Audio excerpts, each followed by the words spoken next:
Hello everyone, welcome back to my channel. So today I am going to discuss two important articles from the Hindu newspaper. So the first article is Dulhasti Hydroelectric Project. So the first point is the Union Environment Ministry's expert panel has granted environmental clearance to the Dulhasti Hydroelectric Project Stage 2, which is 260 megawatt on a Chenab River in Jammu and Kashmir, despite the Indus Water Treaty being under strain. तो actually क्या है, जो हमारी union environment ministry हैं उन्होंने उनकी जो expert panel है उन्होंने ग्रांट दे दिया है इन्वायरमेंट क्लियर किसको, दलहस्ती हाइड्रो प्रोजेक्ट को, जो स्टेज 2 है और कितना है 260 मेगावाट और किस रिवर के ऊपर, Chenab river in which location in Jammu and Kashmir, despite the Indus water treaty being understand, बावजूद Indus water treaty being understand मतलब वो कुछ टाइम के लिए उसको अभी पोस्टपोन रखा हुआ है और इनएक्टिव है. Second point, the Chenab is a western river under the Indus Water Treaty where India has limited but permissible right for run of the river hydropower projects provided treaty conditions are respected. तो जो Chenab river है ये एक western river है, ये किसके under आती है, under Indus water treaty, where India has मतलब इंडिया के पास लिमिटेड बट परमिशिबल राइट है for run of the river hydro power projects provided treaty condition are respected मतलब जो ट्रीटी के अंदर जो कंडीशन है उसको रिस्पेक्टेडली फॉलो किया जाता है. Third point, the project is located down stream of the existing 390 megawatt Dulhasti Stage 1 project and is part of India's broader strategy to optimally utilize its share of Indus Basin water. जो project है वो कहाँ located है, वो down stream of existing 390 megawatt Dulhasti stage 1 project है, जो कि India का ब्रॉडर पार्ट स्ट्रैटेजी है और जिसका ऑप्टिमली मतलब पॉजिटिवली यूटिलाइज होगा its share of Indus water basin water. Fourth, India has kept the Indus Water Treaty in abeyance diplomatically, yet continues infrastructure development within the treaty's technical framework, reflecting a calibrated legal strategic approach. मतलब कुछ time के लिए India ने treaty को suspension में रखा हुआ है, but diplomatically continue infrastructure development मतलब जो इंफ्रास्ट्रक्चर हो रहे हैं ट्रीटी के वाटर इंडस वाटर ट्रीटी में वो कॉन्टिन्यू है.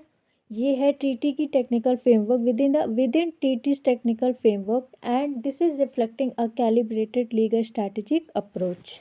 The expert appraisal committee imposed conditions related to environmental flow maintenance, biodiversity protection, sediment management and disaster risk mitigation. मतलब जो दो एक्सपर्ट अप्रेजल कमेटी है उन्होंने कुछ कंडीशन इम्पोज कर रखे हैं related to environmental flow maintenance, biodiversity protection, sediment management and disaster risk mitigation. 6. The project will involve river diversion through tunnel but does not include large storage, aligning it with the treaty's definition of permissible hydropower use. मतलब project क्या क्या involve करेगा, river diversion होगा किसके through, tunnel, but does not include large storage but large storage include नहीं होगा, aligning with इसके साथ साथ treaty's definition of permissible hydropower use. 7. The Chenab Basin already hosts multiple operational and under construction projects like Baglihar, Salal, Ratle, Kirthai and Sawalkot, making cumulative impact assessment a key concern. मतलब जो Chenab basin है उसने already कुछ और multiple operation host कर रखे हैं, मतलब अंडर कंस्ट्रक्शंस हैं कुछ और कुछ हो गए हैं, just like Baglihar, Salal, Ratle, Kirthai and Sawalkot, making cumulative impact assessment a key concern. 8 and the last, the decision highlight the growing importance of hydropower for energy security, regional development in Jammu and Kashmir and India's climate commitment, while also raising transboundary water governance challenge with Pakistan.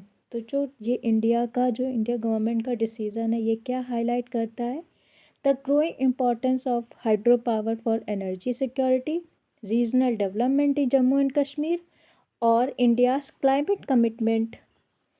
और इसके साथ while कुछ इसके concerns भी हैं, जैसे raising transboundary water governance challenge with Pakistan.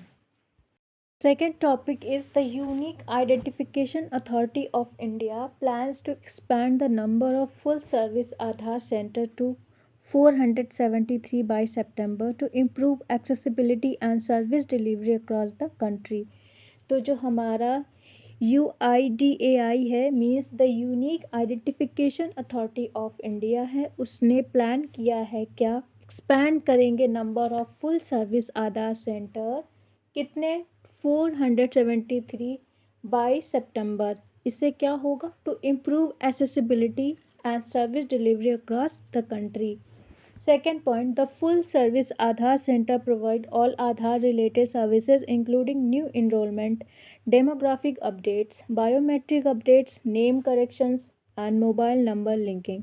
तो इससे क्या क्या होगा, सेंटर क्या आपको प्रोवाइड करेंगे, full service Aadhaar centre provide करेंगे all Aadhaar related services including, जैसे न्यू इनरोलमेंट, जो न्यू इनरोलमेंट होंगे, डेमोग्राफिक अपडेट्स मिलेगी आपको, बायोमेट्रिक अपडेट्स देंगे, नामों का करेक्शंस होगा एंड मोबाइल नंबर आपके लिंक किए जाएंगे।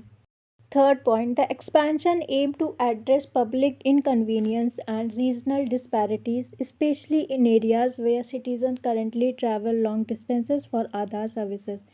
तो जो एक्सपेंशन है उसका एम क्या है, ये एड्रेस करेगा पब्लिक इनकन्वीनियंस, जो पब्लिक को कुछ प्रॉब्लम्स होती हैं related to regional disparities, specially किन एरियाज़ में, वेयर, जहाँ सिटीजन करेंटली ट्रैवल कर रहे हैं long distances for Aadhaar services. 4. UIDAI has noted that biometric updates are mandatory as fingerprints and iris data can change due to age, occupation और health condition। तो जो UIDAI है, इन्होंने नोटेड किया है कि जो बायोमेट्रिक अपडेट्स होंगे वो मैंडेटरी होंगे, जैसे फिंगरप्रिंट्स हो गए और आइरिश हो गए, ये क्या होते हैं, चेंज होते हैं, किस वजह से, ड्यू टू एज, ऑक्यूपेशन और हेल्थ कंडीशंस की वजह से। 5 point, children are required to update biometrics at ages 5 and 15, making adequate infrastructure essential to avoid delays and exclusion. जो चिल्ड्रन होंगे वो कितने एज से रिक्वायर्ड होंगे, उनको अपडेट किया जाएगा through biometrics at the age 5 और 15। ये क्या करेगा, ये एडिक्वेट इंफ्रास्ट्रक्चर होगा, एसेंशियल ज़रूरी होगा क्या करने के लिए, avoid delays and exclusion. 6 point, the move support the growing role of Aadhaar in direct benefit transfer, welfare delivery, financial inclusion and authentication based services. जो मूव है वो क्या सपोर्ट करेगा, growing role of Aadhaar in direct benefit transfer में आपको benefit करेगा, welfare deliveries में, financial inclusion में और ऑथेंटिकेशन बेस्ड सर्विसेज में आपको सपोर्ट करेगा।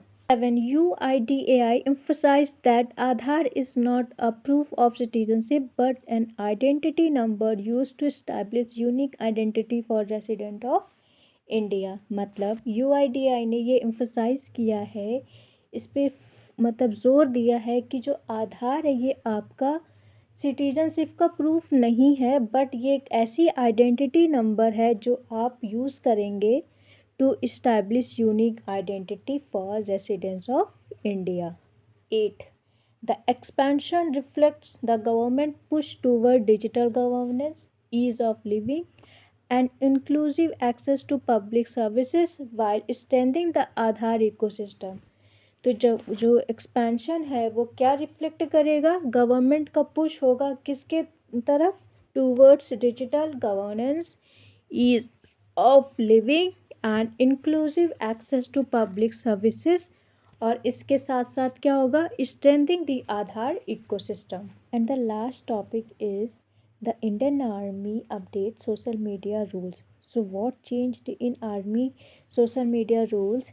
The Indian Army has updated its social media policy, allowing personnel to access Instagram only in view only mode with zero interaction permitted, and Viewing and monitoring content for awareness, not allowed posting, commenting, linking, sharing, messaging. This is termed passive participation by the army headquarters.